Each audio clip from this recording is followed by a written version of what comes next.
दोस्तों, कहा जाता है need is the mother of invention, यानी कि आवश्यकता ही आविष्कार की जननी है। और ऐसा ही हमें कुछ कंप्यूटर के इन्वेंशन के साथ भी देखने को मिलता है। आज हम जिस कंप्यूटर को देख रहे हैं उसकी खोज सालों पहले मैथमेटिकल ऑपरेशंस के लिए किया गया था। हालांकि समय समय पर जरूरतों के अनुसार वैज्ञानिकों और इंजीनियर्स ने इसमें ढेर सारे चेंजेस किए, जिसका रिजल्ट आज आप खुद अपनी आंखों से देख ही सकते हैं। पहले जो कंप्यूटर एक कमरे के साइज के हुआ करते थे, आज वह 24 इंच के स्क्रीन में सिमट के रह चुके हैं। हालांकि साइज में भले ही ये काफी छोटे हो चुके हैं, पर अगर यूजेस की बात करें तो इनका इस्तेमाल अब पहले से कई गुना ज्यादा होने लगा है। और हो भी क्यों ना, आज के टाइम में हर चीज ऑनलाइन है, डिजिटल का जमाना है। पेपर वर्क की जगह अब कंप्यूटर ने ले ली है। यही वजह है कि आज चाहे कोई प्राइवेट ऑफिस हो या फिर कोई सरकारी बैंक, हर जगह आपको कंप्यूटर देखने को मिल जाएगा। आज टिकट बुकिंग से लेकर ईमेल भेजने तक, ऑनलाइन रिजल्ट देखना हो या फिर स्टडी करनी हो या फिर हमें गेम ही क्यों ना खेलना हो, सभी कामों में कंप्यूटर का इस्तेमाल होने लगा है। इनफैक्ट अमेरिका और जापान जैसे देशों का विकास के पीछे भी मेन रीजन कंप्यूटर ही है। वैसे दोस्तों, कंप्यूटर का इस्तेमाल तो आप सभी करते होंगे, पर क्या आपने कभी ये सोचा है कि दुनिया का पहला कंप्यूटर कौन सा था, उसे किसने बनाया था, और सबसे जरूरी बात कि कंप्यूटर कब और कौन लेकर आया था। वैसे मैं गारंटी के साथ कह सकता हूं कि आप में से ज्यादातर लोगों को भारत के कंप्यूटर की हिस्ट्री पता नहीं होगी। वैसे अगर मैं सही कह रहा हूं तो आपसे रिक्वेस्ट है कि आप इस वीडियो में एंड तक बने रहें, ताकि आप उस नॉलेज को हासिल कर सकें जिससे अभी भी बहुत से लोग अनजान हैं। दोस्तों, सबसे पहले तो आप ये जान लीजिए कि कंप्यूटर का इतिहास आज से लगभग 3000 साल पुराना है। जी हाँ, 3000 साल पुराना।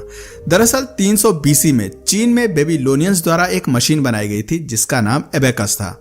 यह लकड़ी का एक फ्रेमवर्क था जिसमें 2 वायर लगे होते थे। ये दोनों ही वायर एक दूसरे के पैरेलल होते थे और इन वायर के ऊपर बेड के शेप के कुछ स्ट्रक्चर्स लगे होते थे जिनका यूज कैलकुलेशन करने के लिए किया जाता था। इनकी यूटिलिटी को देखते हुए आज के समय में एबेकस का यूज स्कूल में बच्चों को काउंटिंग सिखाने के लिए किया जाता है। दोस्तों, एबेकस के बाद अलग अलग समय में अलग अलग वैज्ञानिकों ने अपनी जरूरत के अनुसार डिफरेंट टाइप्स के कैलकुलेटिंग डिवाइसेस बनाए। पर अगर डिजिटल कंप्यूटर की बात करें तो इसे बनाने का श्रेय फ्रांस के ग्रेट मैथमेटिशियन ब्लेसी पास्कल को जाता है। उनके द्वारा 1642 में डिजिटल कंप्यूटर का इन्वेंशन किया गया था, जिसमें नंबर लगे होते थे और उन नंबर्स को डायल करने पर किसी भी नंबर्स को आपस में ऐड किया जा सकता था। इस कंप्यूटर का इस्तेमाल एक कैलकुलेटर के रूप में किया जाता था। दोस्तों, डिजिटल कंप्यूटर के बाद बारी थी मैकेनिकल कंप्यूटर के इन्वेंशन की, और इसका इन्वेंशन साल 1822 में चार्ल्स बेबेज के द्वारा किया गया था। चार्ल्स बेबेज ने अपने इस डिवाइस को सिंपल कैलकुलेशन करने के लिए बनाया था। ये स्टीम से चलने वाली एक तरह की कैलकुलेटिंग डिवाइस थी। इस डिवाइस को बनाने के बाद 1830 में चार्ल्स बेबेज ने एक और कैलकुलेटिंग डिवाइस बनाई जिसे उन्होंने डिफरेंशियल इंजन का नाम दिया। डिफरेंशियल इंजन की हेल्प से ही सभी तरह के मैथमेटिकल ऑपरेशंस किए जा सकते थे। पर चार्ल्स बेबेज अपनी इस डिवाइस को और भी ज्यादा एडवांस बनाना चाहते थे और इसीलिए वो लगातार रात दिन एक करके उस पर काम करते रहे, लेकिन शायद होने को कुछ और ही मंजूर था। 79 साल की एज में 1871 में चार्ल्स बेबेज की अचानक मौत हो जाती है। चार्ल्स बेबेज के मरने के 40 साल बाद 1888 में चार्ल्स बेबेज के बेटे हेनरी बेबेज अपने पिता के काम को आगे बढ़ाते हैं और 1937 में पहला जनरल मैकेनिकल कंप्यूटर बनाकर तैयार कर देते हैं, जिसका नाम एनालिटिकल इंजन रखा गया। दोस्तों, ये कंप्यूटर अब तक के बनाए गए सभी कंप्यूटर से अलग और खास था। ये लगभग हर तरह की मैथमेटिकल प्रॉब्लम्स को सॉल्व कर सकता था। इसके अलावा ये कंप्यूटर इंफॉर्मेशंस को परमानेंट मेमोरी के रूप में स्टोर भी कर सकता था। यानी ये कंप्यूटर पूरी तरह मॉडर्न टेक्नोलॉजी से इक्विप था। आगे चलकर इसी को आधार बनाकर मॉडर्न कंप्यूटर्स का विकास हुआ। यही वजह है कि चार्ल्स बेबेज को फादर ऑफ कंप्यूटर कहा जाता है। दोस्तों, कंप्यूटर के इतिहास का पहला इलेक्ट्रॉनिक कंप्यूटर एबीसी है। एबीसी यानी अतानास ऑफ बेनरी कंप्यूटर। इस कंप्यूटर को लोवा स्टेट यूनिवर्सिटी के physics professor doctor John Vincent Atanasoff ने अपने ग्रेजुएट स्टूडेंट क्लिफोर्ड बेनरी के साथ मिलकर बनाया था। दोस्तों, कंप्यूटर के इतिहास में क्रांति लाने वाला कंप्यूटर ENIAC है। ENIAC यानी electronic numerical integrator and computer. अगर आप नाम से नहीं समझ पा रहे हैं तो मैं आपको बता दूं, ENIAC दुनिया का पहला programmable electronic general purpose digital computer है, जिसे 1945 में बनाया गया था। इस कंप्यूटर को डिजाइन करने और बनाने का काम US आर्मी ने किया था। इसलिए सबसे पहले इस कंप्यूटर को यूएस आर्मी के लिए इस्तेमाल में लाया गया था। यह कंप्यूटर बड़े से बड़ा न्यूमेरिकल प्रॉब्लम सॉल्व करने में कैपेबल था। इसमें प्रोग्रामिंग के थ्रू चेंजेस भी किए जा सकते थे। ENISC अपने समय में उन कैलकुलेशंस को 30 सेकंड में पूरा कर देता था, जो कि उस समय एक आम इंसान को करने में 20 घंटे लगते थे। ENISC की इस खूबी ने उसे अपने समय में काफी पॉपुलैरिटी दिलाई। हालांकि ENISC की एक कमी भी थी, इसका वेट और साइज दोनों ही काफी बड़ा था। अगर साइज की बात करें तो इस कंप्यूटर को किसी जगह पर रखने के लिए 20 बाई 40 फीट का कमरा होना चाहिए था, जबकि इस कंप्यूटर का वेट लगभग 30 टन था। यह कंप्यूटर पर्सनल यूज के लिए नहीं था, इसका इस्तेमाल किसी एरिया स्पेसिफिक से जुड़े लोग ही कर पाते थे। दोस्तों, इस पहले प्रोग्रामेबल कंप्यूटर के बनने के कुछ ही समय बाद पूरी दुनिया में एक इंडस्ट्रियल रेवोल्यूशन आ गया। दुनिया की हर बड़ी कंपनी कंप्यूटर बनाना और उसे बेचकर पैसे कमाना चाहती थी, जिस वजह से अलग अलग समय पर इन कंपनीज ने कई ऐसे इलेक्ट्रॉनिक डिवाइसेस बनाए जो कि कंप्यूटर के मॉडर्नाइजेशन में बहुत काम आए, और इसी के बेसिस पर कंप्यूटर्स को 5 जनरेशंस में बांटा गया। अगर फर्स्ट जनरेशन की बात करें तो इसका टाइम पीरियड 1940 से 56 तक का था, और इस बीच जो कंप्यूटर्स बनाए गए उसमें वैक्यूम ट्यूब्स का इस्तेमाल किया गया था। ये वैक्यूम ट्यूब साइज में बहुत बड़े और वजनदार होते थे, इसलिए फर्स्ट जनरेशन के कंप्यूटर साइज में बड़े और वजनदार होते थे, जिस वजह से उन्हें एक जगह से दूसरी जगह नहीं ले जाया जा सकता था। दोस्तों, ENISC भी फर्स्ट जनरेशन के कंप्यूटर का ही एग्जाम्पल है। इसमें 20,000 वैक्यूम ट्यूब्स, 10,000 कैपेसिटर्स और 70,000 रेजिस्टर्स लगे होते थे। ENISC के अलावा EDSAC, IBM 701 भी फर्स्ट जनरेशन के ही कंप्यूटर हैं। दोस्तों, आइए अब जानते हैं सेकंड जनरेशन के कंप्यूटर को, लेकिन उससे पहले मैं आपको बता दूं कि इस जनरेशन का टाइम पीरियड 1956 से 63 तक था। इस जनरेशन में हमें एक नई टेक्नोलॉजी देखने को मिली थी जिसका नाम ट्रांजिस्टर्स था। इस नई टेक्नोलॉजी ने कंप्यूटर में वैक्यूम ट्यूब्स खत्म कर दिया, जिसके बाद कंप्यूटर्स में वैक्यूम ट्यूब्स की जगह पर ट्रांजिस्टर्स का इस्तेमाल होने लगा। ट्रांजिस्टर्स के इस्तेमाल की वजह से कंप्यूटर का साइज पहले से थोड़ा छोटा हो गया और वजन भी कम हो गया। इसके साथ साथ कंप्यूटर की प्रोसेसिंग भी फास्ट हो गई। इस जनरेशन के कंप्यूटर में IBM 7070, फिल्को ट्रांजेक S1000 और RCA 501 का नाम शामिल है। इन सभी कंप्यूटर्स में TX0 ट्रांजिस्टर्स का इस्तेमाल किया गया था, जिसका इन्वेंशन 1956 में हुआ था। 1956 से 1963 तक इस तरह के कंप्यूटर काफी इस्तेमाल में लाए गए, लेकिन 1964 में एक और नई टेक्नोलॉजी सामने आती है जिसे थर्ड जनरेशन की शुरुआत माना जाता है। यह नई टेक्नोलॉजी IC यानी कि इंटीग्रेटेड सर्किट का था, जिसने कंप्यूटर से ट्रांजिस्टर्स का काम खत्म कर दिया।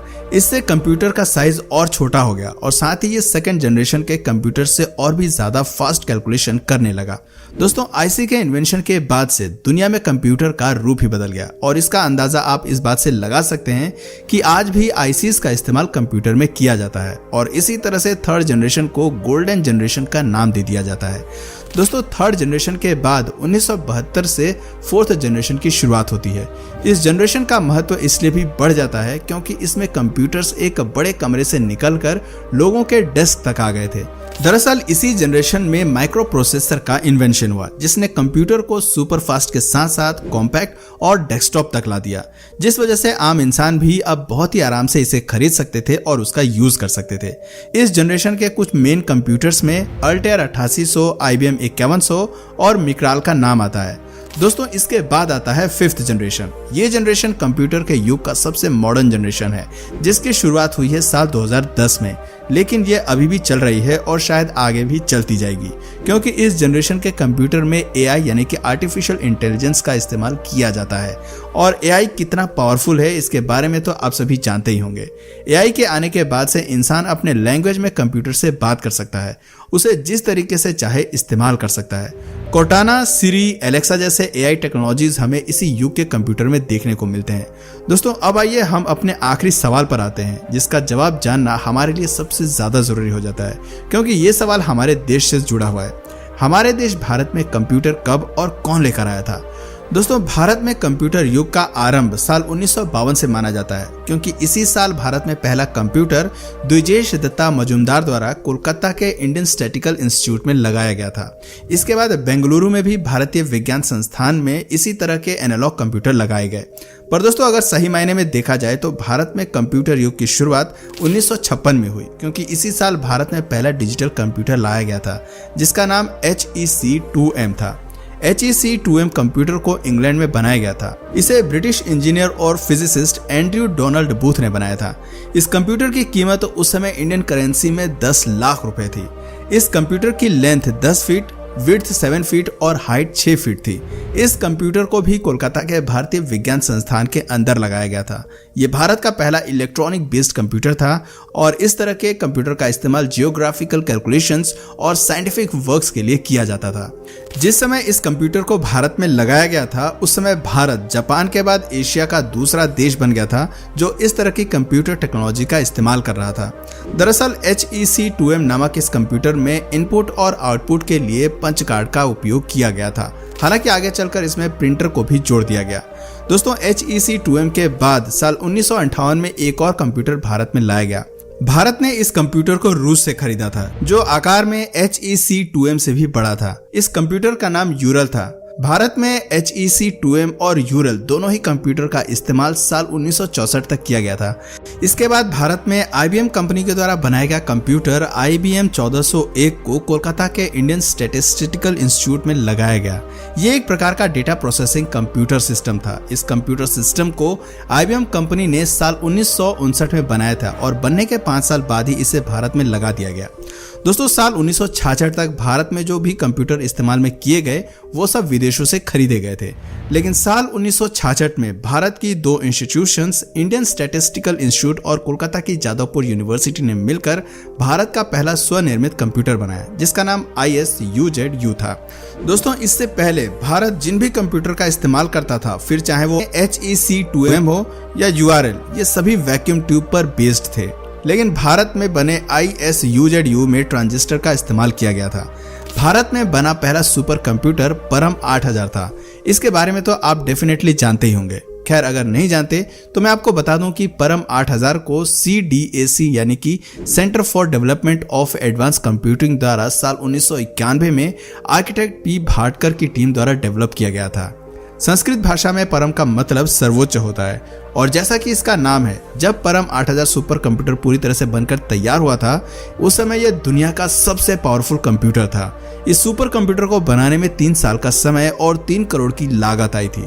परम 8000 सुपर कंप्यूटर साइज में इतना बड़ा है कि ये एक बड़े कमरे को पूरी तरह से घेर सकता है।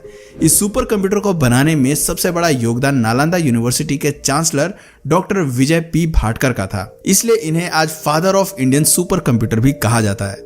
दोस्तों, परम 8000 के बनने के 7 साल बाद साल 1998 में परम 10000 को भी भारत में बनाया गया और इसे बनाने में भी डॉक्टर विजय P भाटकर का सबसे बड़ा योगदान था। दोस्तों, इसके साथ ही आपको जानकर खुशी होगी कि आज भारत अपने सभी सुपर कंप्यूटर खुद बनाने में कैपेबल है।